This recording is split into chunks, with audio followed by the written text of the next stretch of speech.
Hello and welcome to episode 7 of Friending the Mirror.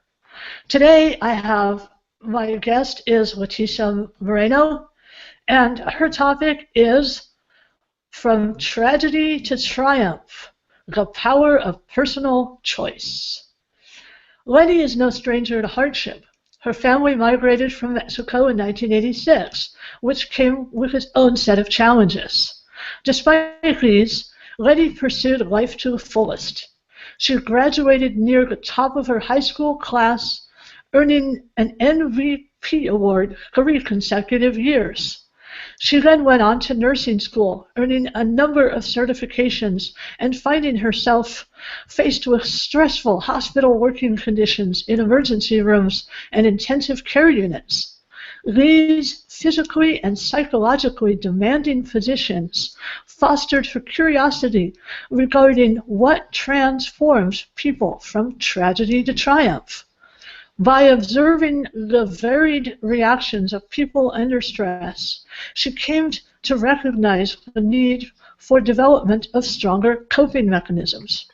Her current area of study is figuring out why people with similar situations, backgrounds, and opportunities make different choices that ultimately lead to their success or failure. As a professional motivational speaker, Lety emphasizes self-development, helping people connect with their personal power so that they become better versions of themselves. Welcome, Lety. I am so happy to have you on the show today. Hi, Don. I'm very glad to be here, and I'm very glad I was invited to be here. Glad to share this space with you. I'm, as I say, really happy to have you here because I just find some of the stuff that you talk about and that you study just totally fascinating. So you had mentioned in your bio that your family had immigrated from Mexico, and I was wondering what are some of the hardships that you had to face being an immigrant family? Well, I can tell you that I grew up in Mexico. It was a family of my father, my mother, and my siblings. When I was growing up in Mexico, my mom was a very hard worker. She would get up, we wore uniforms to school. She had to iron and do lots of things. And one day, my book actually, and when I started writing, and why I became interested in self-development was actually started even back in Mexico, was because I had tried out for a basketball game back in Mexico, and I was not able to make it to the team. And so because of that, I was very devastated. I wasn't able to go home and speak to my parents. My parents were going through a transitional phase of moving to the United States at the time. They were already pondering coming here. I hadn't made it to the basketball team that I wanted to be, and so I decided to practice through the summer to see if I could make it next year. They hadn't made a decision at the time whether they were going to move to the U.S. or not. Long story short, they decided to move, and so I was a little afraid of coming into a new country because not only did I want to pursue sports and be involved in schools, now I found myself in a land where I didn't speak the language. My siblings were always there for me, but at the same time, I was still very intimidated by the language barrier, by a new teams, new people that I was meeting, and I just didn't know what direction my life was going to take. And so I decided then that if I wanted something really bad, I had to work for it, and I had to overcome the fact that I didn't understand anything anybody else was saying and just focus on practicing for basketball and deciding that that was what was important for me at the time, or something that I really wanted to achieve. And so I practiced, continued my practices in the U.S., and then when school started, went ahead and tried out for the basketball team, and I made it. And so when we came here, aside from the language barrier, some of the other things that I had to overcome was probably just financial. As most immigrant families, some of them are fortunate enough to come here for professional reasons. My parents were migrant workers at the time, and so we worked on the fields a lot of times. We used to go and work in the vegetables, and so I got to see a lot of what it means to work hard physically. I mean, it was hard labor, and that inspired me to continue with studying or to pursue a higher level of education. Thankfully, my mother was very encouraging in that department. She made sure that we had plenty of books available to read around the house. She took us to the library. She introduced us pretty much to the love of reading, and it was thanks to her that I feel education has always played an important role in my life, or at least achieving a higher standard. My mom was very, like I said, I admired her ability to work hard and to instill those values in us. And so I've always had a tendency, because I had that as an example. I was fortunate enough to have that as an example anyway. So where did you move to? When your family came to the United States, where did you move to? I went from Mexico to El Paso, Texas, is where we ended up moving as a family. And so we worked, like I said, we worked in the summers. We would go in the fields, hang out with my friends, did the normal things. It took me about a year to finally learn, how to speak the language. And my coach literally, when we played basketball, would sign language me where to go or where to stand in the court. So that was quite a challenge in itself. But you know what? We made it work. And so it was different. But we moved to El Paso, Texas. I have other siblings too that my mom also encouraged them as well to kind of be part and be involved in the community. Be involved in she's just always instilled for us to be involved in community work as well. So that's another thing that I very much enjoy, is trying to help out in the community or volunteer or do things like that. So language was never a barrier, but I think being an immigrant, I believe I had the advantage of not speaking the language, because it made me very observant of human behavior. How to finagle myself through things. I learned to read people, in other words, because I couldn't speak the language and I didn't verbally understand. So it has assisted me in my curiosity of learning more about people in that essence. Okay, did you run into any barriers just simply because you had come from Mexico? I mean, I know that there are sometimes cultural biases and whatnot. So did you have any problem with people who were prejudiced against you? I did, but I was never one to focus too much on that part. Even from a young age, I can tell you that I did. There was people that were unfortunately just the way it is, But I think that you encounter prejudice whether you're an immigrant or not. I mean, that's just an unfortunate part of humanity. You're gonna have prejudice whether you're an immigrant or you choose to I think anything that doesn't fit in a box, especially in a society or a group of people, if you have a different idea or an idea outside of that box, it will always be seen as different, not odd, awkward, or perhaps even take on concepts of bullying. Somebody might say things, outside or offensive towards that. But because I grew up in the environment that I did, and like I said, because I wasn't able to understand and read people, I was able to understand also their point of view. And for me, it was more of an understanding that sometimes a lack of education on somebody else's part, or maybe not understanding that not everybody is the same, would bring those types of prejudice, to you or to somebody else, to feel that perhaps all immigrants are a certain way, or all females are a certain way, or all, everybody that looks a certain way acts a certain way. And so for me, I don't know that I purposely wanted to prove people wrong, but it was more of I knew who I was even back then as a child. I understood that people were not understanding who I really was, because all I knew is that I wanted to play basketball, that I wanted to come here and learn the language, that I had parents at home that worked really hard. I didn't see the other side of, I didn't understand, I suppose, that prejudice. And for me, I never had a difficult time, I don't think, acquainting myself to a different society or dichotomy, because all I saw was the people that I was interacting with. I would try to understand their position and see where I could pretty much present myself as I was, and I was just fortunate enough to be accepted. Well, one of the things that you said actually kind of stood out to me, and that was the idea that one of the things that makes people different, that makes people unique, and sometimes a target, it's not just how they look, the color of their skin, or how their face is. It's also sometimes how they think, that people would have a prejudice against somebody just because they have a different way of looking at the world, or perspective, or ideas. And I just find that absolutely a very interesting concept. It's not just physical, but it's mental as well. Oh, it definitely is. And I think you can see it if you look through history or even through development or innovation. I mean, you have people, and I'm going with major changes or even minor. I mean, when in immigration, if we're talking about immigration or people coming into a different country and presenting a different ideal, you can see Cesar Chavez. He was kind of like one of the first ones that comes to mind where he stood for the rights of immigrant workers, and he was actually advocating for the long hours, the low pay, and I don't want to make it political. It's just that I'm just making the point of when somebody comes up with a different idea, you always have some sort of opposition. And the same thing with Steve Jobs or even Oprah Winfrey. There's a lot of people we admire in this society that have reached a higher level that overcame opposition because they thought different or they saw things different in this world. And so understanding that, I think that if you're strong in the ideals that you carry within or you understand who you're as a person, I believe that's very important when it comes to having a different idea or innovation.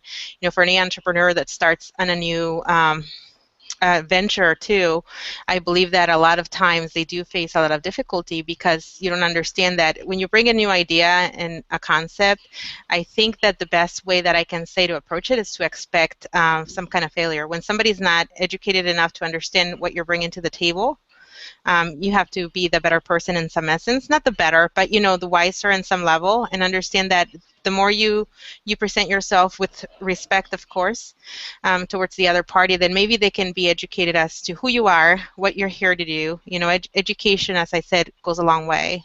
It is the reason why we have, Special Olympics is one of the reasons why we come out and talk about subjects that matter, such as confidence, self-esteem, women being able to do things outside of, predisposed perhaps notions of society, or even children. I mean, it just goes across the globe, and I don't think you necessarily have to go against the grain. It's more of a matter of just educating people as to who we really are as people in general, because at the end of the day, people want to be seen. You want to be seen for who you are as a person, but who you are is the authentic self. And so sometimes that will have opposition or some form of prejudice, depending. It can be, like you said, it could be a physical um, prejudice, or it can be a mental because of a different idea. And it's still prejudice. It's just pretty much presenting, educating, and the more we educate and the more we have platforms such as this one or books or get our word out, I sort of say, is pretty much the less we will see things like that. Yeah, it sounds like, I mean, you're talking about things like tolerance, compassion, and Mm-hmm. empathy. Uh, anyway, so one of the things that stuck out to me when you sent me your bio originally is that you said one of the things that you study is coping mechanisms. So what have you discovered about coping mechanisms? And I'm just going to reiterate for anyone who's joined us, Lety has done a lot of work as an ER nurse, and so she has seen lots of people and how they react to crisis situations. So, yeah, so tell us about that. I can tell you that as far as coping mechanisms are concerned, I probably, like I said, because I was unable to speak the language for a year, I was able to observe a lot of things. Another thing that I observed even as a child when we immigrated to the United States was the fact that some of the kids that incorporated themselves into a new country would choose to study and learn, and some of them would succeed. Some of the people that I observed in the 8th grade that started, without speaking the language, had succeeded into getting good grades, learning the language, being in sports and things like that. There was another dichotomy that would choose not to follow that path and would get in trouble, or just not choose to study. It's the same thing when it comes to coping mechanism in any emergency. For example, when we're in an emergency department, because I became a nurse also, I was able to apply some of those skills that I learned and understood that people accept life differently and stress differently. And what do I mean by that is, for example, I could have an event happen in my life that's traumatic, or I can choose to accept it as a learning opportunity, or I can choose to blame people for the event, or I can choose to complain about everything that's happening. And so you know, like I said, one of the things that I learned from observing people is that at the end of the day, at the end of any moment, experience, or event, the event itself has not necessarily any effect on the outcome of our life or what becomes of who we are or what we choose to do. Essentially, what has the ultimate effects is what we choose to do with what we have in front of us. And so learning that and understanding that has pretty much helped me to apply it in different areas of my life. It helped me to overcome and understand other people as I was growing up and to be able to relate to others or to be friends and understand their point of view. It's helped me when I was in the emergency department or in ICU. You know, I understand that when patients, especially, or anybody that's under a traumatic experience, we all have that fight or flight response. That's an innate thing that was given to us by nature, you know, and we had that since the times of the cavemen, because we had that in us. We either decided to stand up and move forward or kind of cowered away, you know, or run. And that's just the natural response of your body. And so understanding that, then, and knowing that that's what happens within yourself, and you're better able to understand and develop some coping mechanisms. You know, your body has a way of telling you this is stressful, this is going to be okay, like, you know, for even for preparing for a simple webinar, you know, do you stand here and present yourself and do a presentation and you're able to talk? Or, you know, sometimes you may have those fears of it, something might go wrong or this, you know, and so it's questionings. Like I said, it's just an innate rush that you have. And so part of self-development is understanding that, understanding where other people come from, understanding how to relate to them, how to talk, and how to be able to communicate. Well, I can testify that yes, of course, we always have those fears that something's going to go wrong, but the whole key to that is doing it anyway. Yes, So definitely. so you've actually started to address my next question, and that was the title of this episode is called Tragedy to Triumph: The Power of Personal Choice. And you've started to address that a little bit. Could you go a little deeper? You know, as far as my life is concerned, and you know, and why it tragedy to triumph, you know, it is really a matter of how you want to see your life. You know, I've had failures in my life. I've had a separation. You know, I've had times in my life where I didn't make the best decisions. You know, when I graduated high school, unfortunately, I wasn't able to follow through and play college ball because I didn't have papers. So it was kind of a devastating period in my life because I wasn't able to follow on my dream of playing basketball at a college level and obtaining my degree back then. It just redirected my life in a different perspective. I ended up eventually having the beautiful daughter that I have. And so it gave me more learning experiences though. And so you see, I think that when we face those situations, whether tragedy or triumph, we can call them tragedy or we can call them opportunities to learn. And that's one of the things that I've learned to develop within myself is what do you call a tragedy? You know, a tragedy, or what labels do we give the things that happen in our lives? For me, self-development or understanding other people has come to that. You know, what do you want to label a tragedy? You know, what is a tragedy to me is not a tragedy to the next person. You know, for somebody might have a tragedy of not being able to get their favorite soda or get their favorite, you know, I mean CD, or get their favorites. You know, that's a tragedy for some people, really. And some others might be a tragedy might be they have a health problem or they have an inability to make a meeting, or you know, for others a tragedy might be the loss of life, as I've seen in the emergency department. And so our our levels of tragedy depend very much on how we see life. You know, that's what it comes down to, is how do you choose to see. Perspective. You're right, it is very That's much. perspective. Oh, you're right. You're right. It is a matter of perspective. But it's also a matter of perspective of understanding, too, that just because you understand that doesn't mean the person that you're connecting with understands that. And so to keep that communication going and to understand their level of understanding is just as important as being on the side of knowing. You know, I believe that wisdom comes from knowing, but it also comes from understanding. Well, and I will add that if you are in a stressful situation, if you are in the ER Hmm. and the waiting room and you're waiting for somebody that is hanging on the edge, I can tell you that whether or not you get your soda can be that much more of a an experience, especially if something goes wrong. I mean, that's going to definitely have an effect on how you interact with the world. It's the other Yes. stresses that are going on in your life. Yes, yes. I'm an avid reader, and I can say that I've read a lot. A lot of the books that I enjoy reading is that moment of presence. I think that we choose our actions and reactions every day of our lives. We choose our coping mechanisms, whether we realize it or not. We develop them over time, but it's not an all or none dichotomy. I think that at any given time we have the ability to learn new habits and the ability to learn coping mechanisms. We have the ability to choose how we're going to feel each and every day. We have the ability to choose how we're going to react to any given situation. We have the ability to stress about the future, to worry about the past, or live in shame or regret. Or we have the ability to see the future as a stressor, as an anxiety, or we have the ability to live in the present. And for me, it's been a work in progress. I can't say that I work as hard anymore to know and understand that if I do everything in my power to change my present and current situation, anything in my future is going to fall into place where it needs to be.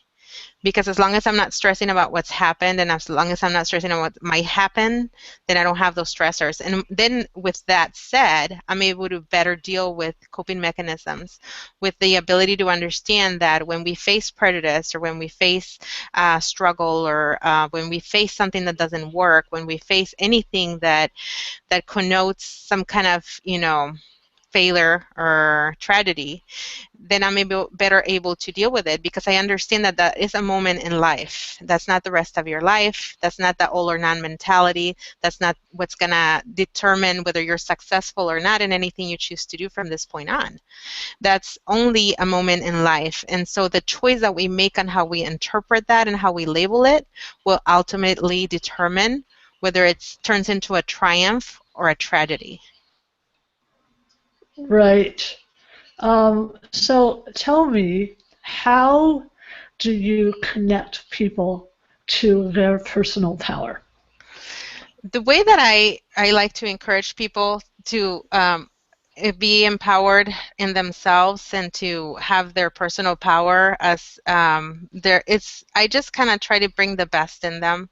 I try to understand, first of all, where are they coming from. Like I said, you have to understand how to relate to other people by understanding like their level of development. Not everybody goes through the same experiences. Not everybody experiences life in the same manner, and so understanding that has allowed me to better understand other people. Like, why do they do the things they do, or what triggers you to do certain things. And the way I try to empower others is pretty much through my personal story.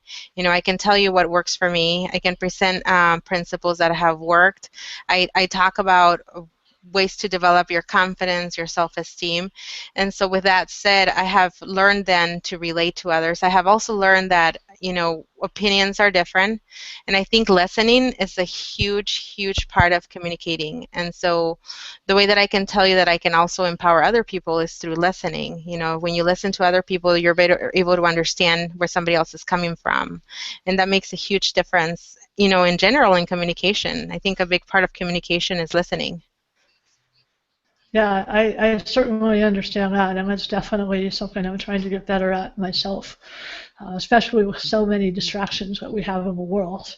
Like me, Yes. running a webinar, for example, is definitely a distraction. Yes. And at the same time, I'm trying to listen and tune in and make sure that we're communicating, because that's important to me. Yes. So my question, actually, it's not really a question. I am inviting you at this time. I know that you are working on a couple of book projects, and they sound really fascinating.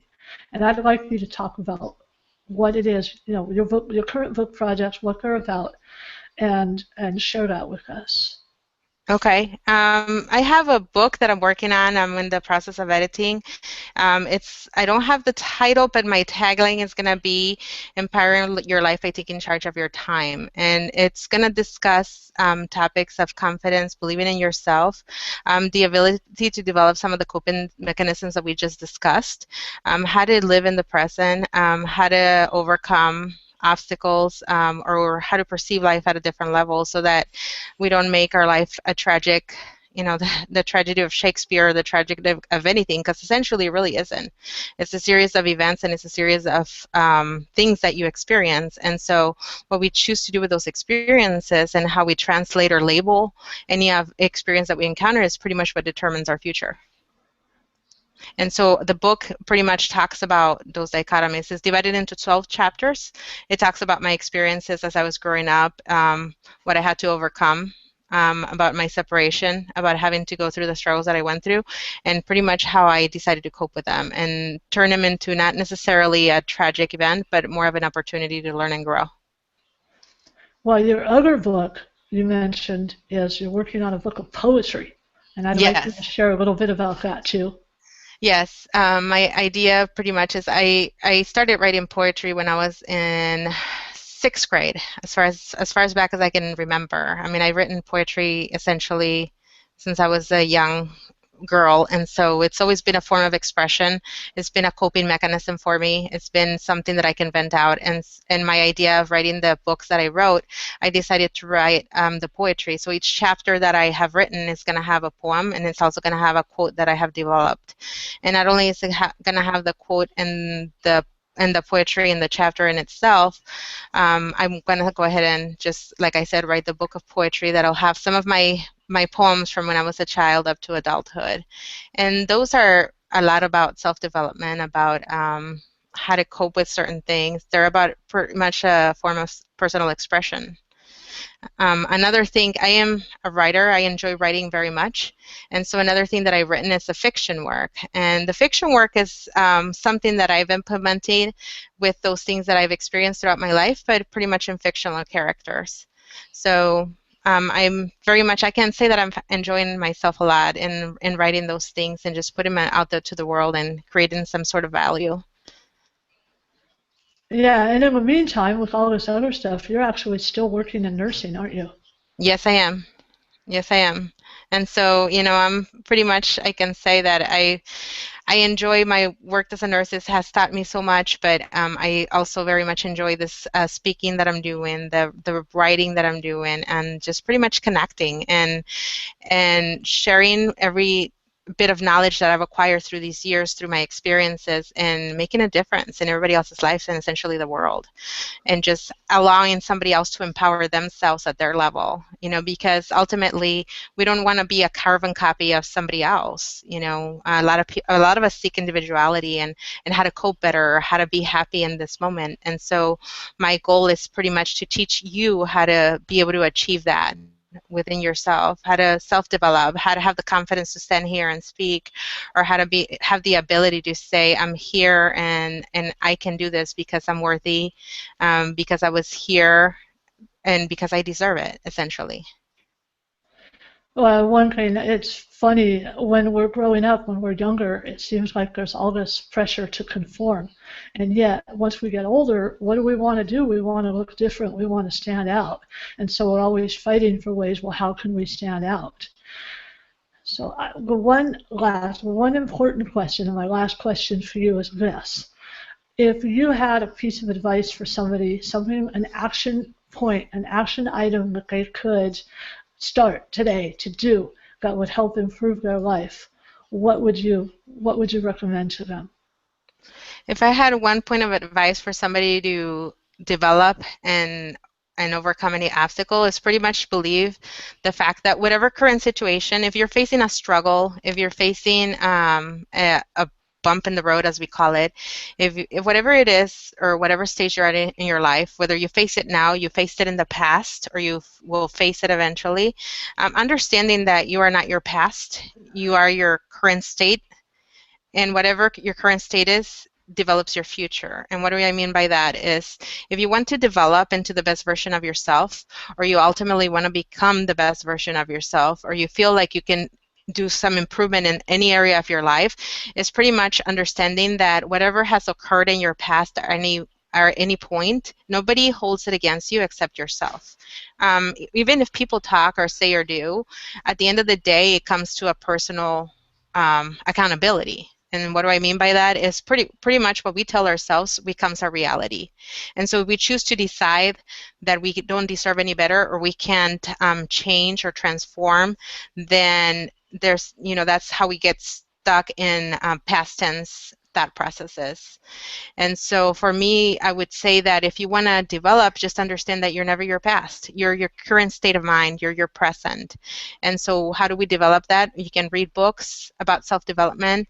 You can decide that you're worth more than whatever it is that you want to overcome. And you can also understand and know that whatever you choose to do from this point out will ultimately affect the rest of your life and future. Well, and an interesting twist on that is it's not just about, I mean, I think you're talking about some of the insecurities and mistakes and failures you may have had in the past. But Correct. the reality is you might also have done great and wonderful things in the past, Correct. all of which help to shape who you are. But I think it's Exactly. also, yeah, it's important to keep in mind that people also, you can't rest. If you've done good things, that's wonderful. But Mm-hmm. you can't just sit on those either. Because it's Right. always going to be about, well, what have you done for me lately? And I mean, that may Yes. sound a little jaded, but the reality is, it's not that you have to be good and wonderful every minute of your life. That's Correct. possible. But just try to keep being productive and positive and do Correct. good things. I mean, Correct. and of course you're going to make more mistakes. Correct. I think it's more of an ideal of creating progress and not excuses. If you are creating progress, or fall forward, or whatever you want to call it or name, or label, it comes down to the same thing. You make a choice every day. And so, if you have a past that you want to shed, it's in the past already. So it's done and over. Every morning is a new day to start. And so when you start a new day, you celebrate what you've accomplished so far. Focus on what's worked for you. Understand that what has not worked, and it's done. And so what a wonderful ideal to wake up to the understanding that this day hasn't been lived yet. And whatever choice you make through that day will essentially change the rest of your day, set the pace for that day, and perhaps even your life. We just have a couple of people on here live with us, but I just want to say if you have any questions for Lety or for me or for both of us, now's the time to ask.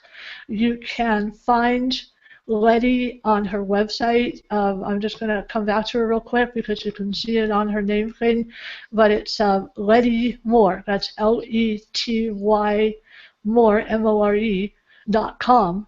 And you can find her there. She's also all over social media, on Facebook and Twitter. And I believe that you're going to have social media links from your website. Is that true? Or you have some? Yes, correct. My website just went out about a month ago, and so I am so glad to share it with you.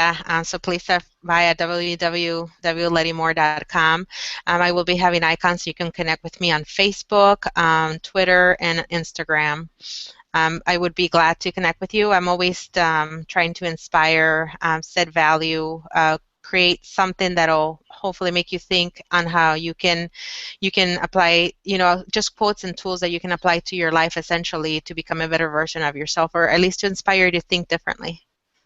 And I know that you're working on a series of short videos for people too.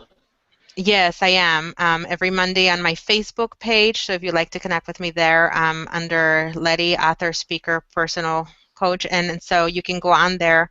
And every Monday I'm going to be posting a challenge for you. Just a quick short video that lasts less than 3 minutes. Taps, some of them have been about 2 minutes, and it'll just discuss 3 quick tips you can apply for your week to kind of self-develop. So they're called the Monday Motivators. On Wednesday, it's kind of a lift me up or a lift up type of video that'll be essentially about 1 to 2 minutes, and I call them Wednesday tweaks. Sometimes we kind of come into a slump or a rut in our life during the middle of the week, and to kind of increase your productivity and get you on to focus and stay on that track, I've created this series of videos on Wednesdays. So if you want to connect with me, like I said, you can go to the website and then connect on Facebook. I'd be glad to meet you there, and you're more than welcome to watch the videos and see what you think. Well, thank you so much. I'm not seeing any questions come in, so I'm going to go ahead and close the program. But I just want to thank you so much for being here with me today, Lety. It's been a total pleasure, and definitely keep in touch. And if anyone has any questions for Lety, people who are watching the rebroadcast or the replay, by all means, contact me or get in touch with her, and feel free to make that connection. So Okay. I just want to, before I go into my little closing, I just want to say that it's very important for people to be not only kind to yourself, but be kind to others, and most importantly, be kind to yourself. And my next episode is actually going to be on a Saturday, because I have Vanessa Carter all the way from South Africa.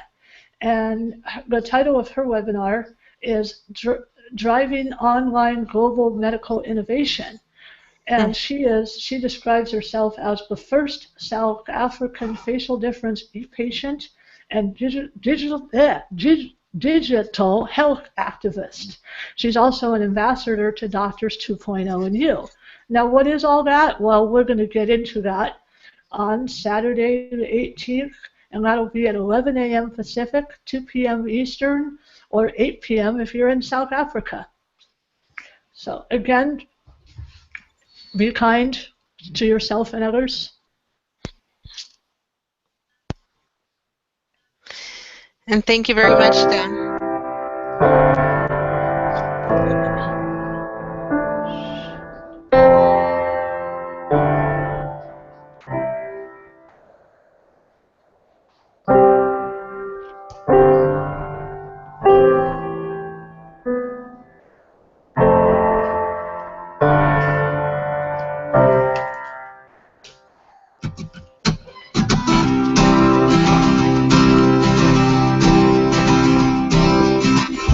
To be humble, to be kind,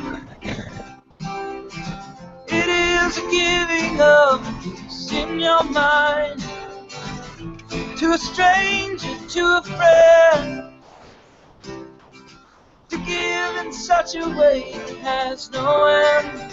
We are love, we are one, we are how we treat each other when the day is done. We are peace, we are war, we are how we treat each other and nothing more.